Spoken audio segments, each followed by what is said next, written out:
Hello, everyone. I'm Pamela Marshall at the Wellness Radio TV and at the Wellness Radio TV podcast. Today, celebrating the life and legacy of Dr. Martin Luther King Jr. One of the things that he said, he has so many phenomenal quotes. One, if you can't fly, then run. If you can't run, then walk. If you can't walk, then crawl.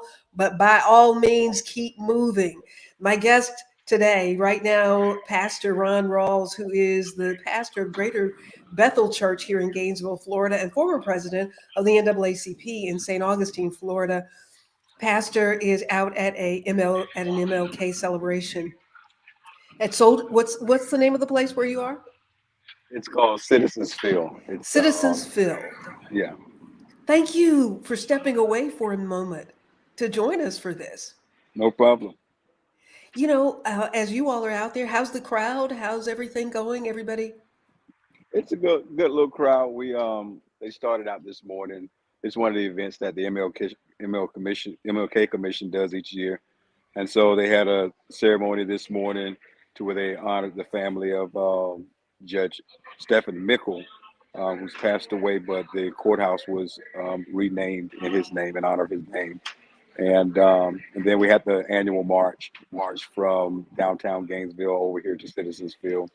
And so they just right now they're finishing up the program portion of it, where all the politicians and the high school scholarship recipient receives her award, and then I think they're going to have a gospel concert or something afterwards. Excellent, excellent. You have been in this work for many, many years as a pastor and as an activist, as a leader with the NAACP in St. Augustine. And that quote, keep moving, by all means, keep moving. When you think about, as we're celebrating the life and legacy of Dr. King today, what is that looking like, the keep moving? Where are we in that? Um, so when I think about the quote, it's just you have to keep doing something. It's easy for anybody to make an excuse to do nothing. But I think he was just really encouraging us, whatever at whatever state place you are, whatever your resources look like, don't make an excuse to do nothing. Use the resources that you have, the influence that you have, the ability that you have, and do something. Even if it's on a local arena, even if it's in a setting to where it's just on your job, wherever it is, just the space that you occupy, to make sure that that space is being utilized for the greater good. Do you feel like we've stopped doing something? Um, I couldn't say I wouldn't be able to say that and be truthful. I mean, there's always more that can be done, but there are people out there that are putting good work in, and so we would definitely love it if more people would take serious the place where we are and put the work in to help us to achieve the things that we should have already achieved by now. But there's no way that I could, in good faith, say that it's not being done. It's just not being done as many as many people as it should be. But there are people out there that are doing amazing work. Well, with those people that are doing, and congratulations to you and what you're doing in the sphere of influence that you're in, how do we encourage more people to get involved? Or let me just ask it this way. Why do you think that there was a greater push in the 50s, 60s, and 70s and we kind of fell off? Well, I think I think those were times to when it was Stevie Wonder could see that that change needed to happen. But unfortunately, sometimes when we're able to operate in the same spaces as certain people and I mean deal in the same areas, sometimes we think we've overcome when we really haven't done anything. There are a few that are allowed to be exposed to opportunities and given opportunities, but when it's a norm, but but we have to fight for it to be a norm for everybody to have access to opportunities. And so I think we're dealing in a time today to where just because of some of the spaces to where we're able to maneuver and go back and forth, some of us think that we've come farther than we have. And so, I could get caught up on where me and my family are and think that, hey, everything is great. But if I open my eyes up and see where my community doesn't have the same type of opportunities, and the disparities are extremely glaring, it's at those times when I say, no, that there's work that needs to be done. I can't just simply look in the mirror and say that everything is fine. So I think people just have to be in a mindset to be willing to kind of step back and look at more than just their lives, and look and see what, as a whole, where are we? And as we're celebrating this man, this young man whose life was taken at 39 years old, who didn't have to be there. He had a path that was set before him. Could have just continued pastoring in the congregation of the church where his father once pastored. Yet he took to the streets. He went to jail. What does it take? Is that's just not in everybody? Not Right, everybody can do that. right. And you don't want everybody doing it, because you get the wrong people in the way, and you find yourself going backwards. It has to be people that are called to a higher purpose, and and then can inspire others to come and support. And but when you get the wrong people in place, they can literally destroy movements. And I think that's a lot of what we're dealing with today. We have people that sometimes are in it for the wrong reasons, and there can't be any kind of selfish motivations or agenda when you're in it for the right reason. Jesus literally had to give his life because he was in it for the right reasons. Dr. King had to sacrifice his life because he was in it for the right reason. Malcolm X had to sacrifice his life because he was in it for the right. I mean, all those people. I think I said the wrong thing, but all those people sacrificed their lives because they were in it for the right reason. But when you get people that are in it for the wrong reason, they discredit and devalue the entire movement. So I respect all those people and so many other people that I didn't name that were in it for the right reason and made a change. Sometimes it appears that some of the changes that were made that we've gone backwards, but that's not on them. They stood up, they fought when it was their time to fight, they did what it was their time to do, and they made a change. Now it's on us to have the same sacrificial spirit and no selfish agendas, and get into the fight, and to make sure that the generations that follow us will have it better than us, and won't have the same obstacles that we had to deal with, won't have those obstacles to deal with. Do you see that happening? Because as we look at things that are occurring right now, today, as far as voter restrictions that are happening, uh, what Fannie Lou Hamer went through and being beaten just because she was registering to vote, people who were killed because of that. How do we keep moving in this time and space that we're in right now? I think we stay open, still stay open for information. That we make sure that we don't live in a silo or just our own little space.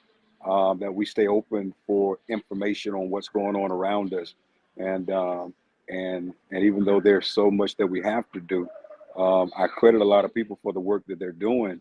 When it deals with the issue that we were having with law enforcement not being accountable with how they treat our people. And recently, you have law enforcement or law enforcement wannabe people that normally aren't convicted and sentenced for their misdoings. Do we see that it's happening? But it's only happening because there are people that are moving out. There's people that said, no, we're not going to sit by silently and allow this injustice to happen. Sometimes we can't stop the injustice, but we can't control whether or not we'll use our voice and use our resources to apply pressure.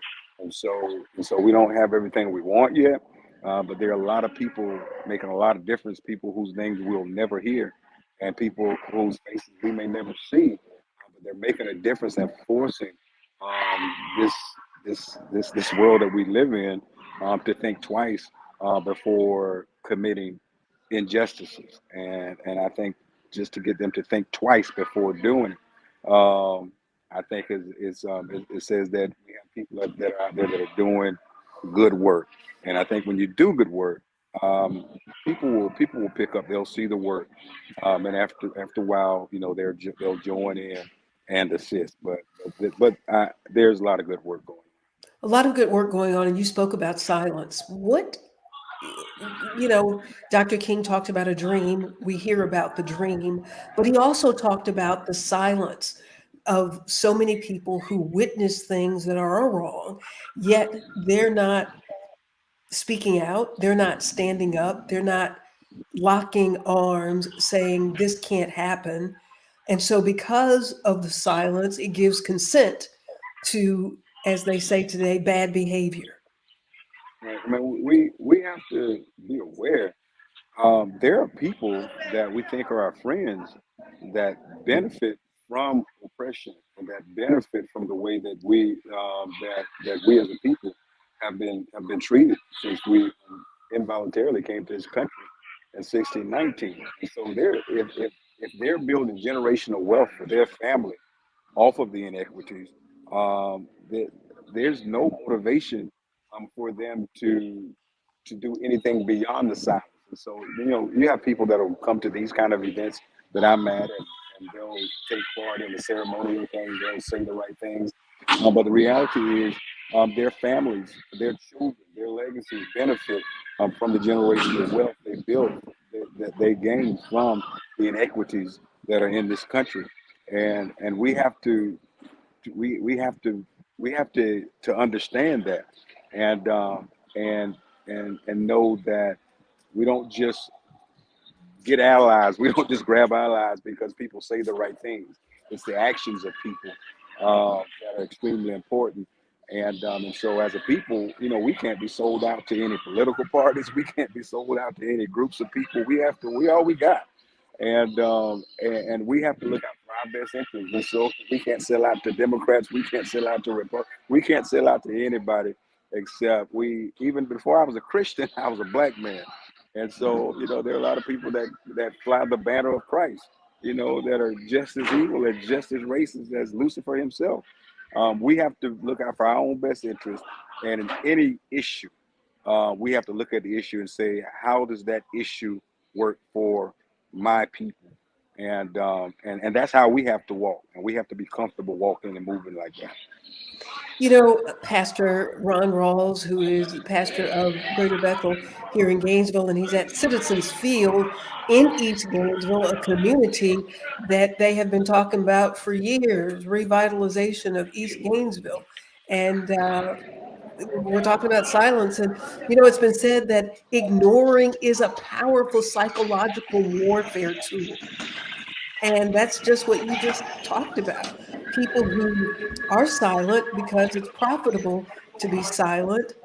And how do Black people, how how how do they protest silence?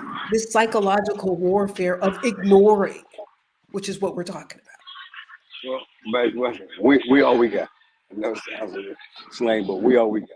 And so we have to stop depending on other people to fix our problems. There are resources that governments have because of our tax dollars. We have to get our hands on those resources, and we have to fix our own problems. We can't expect for someone else that benefits off of our problems to fix our problems. And so instead of trying to figure out a way to how to get government to come and bring solutions, how to get these entities to come and bring solutions to our community, no, we need to get our hands on our own resources that they're holding in their coffers, and we need to offer sound, stable solutions that can take us into the next generation and empower our children. We need to educate our children. We need to empower our people. We need to build our communities and stop looking for someone else to do it. But with the same voice, demand that our resources get put in our hands. And that's something I said at a recent city commission meeting. When you had the police department, they were trying to get 600 some $1,000 to address gun violence in our community.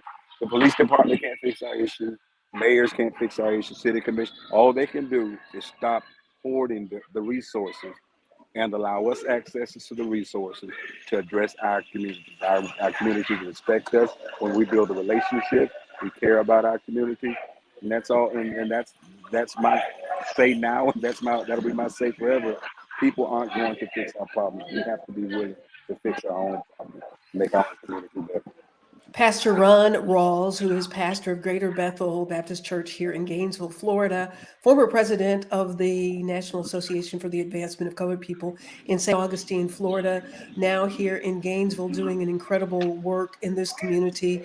And I'm not going to keep you any longer. I really appreciate you sharing a bit of your time today as you're there at Citizens Field participating in the Dr. Martin Luther King Day celebrations, a march and a program there. So I thank you for taking a moment to step away to chat with us. And we must do it again because we want to talk about really how we do it. How do we do it? How do we motivate us to help us? I got you. Well, I appreciate the opportunity, and I enjoyed the conversation. Tell your wife, the judge, I said hello. I'll definitely do that. Thank you very much. Take, All right. Thank you all so much for joining us. I will be back probably at about 3:00 or sometimes, 3:00, 3:30 with another report. I'm Pamela Marshall at the Wellness Radio TV and at the Wellness Radio TV podcast. Remember, there is healing at the well. Make it a fantastic moment.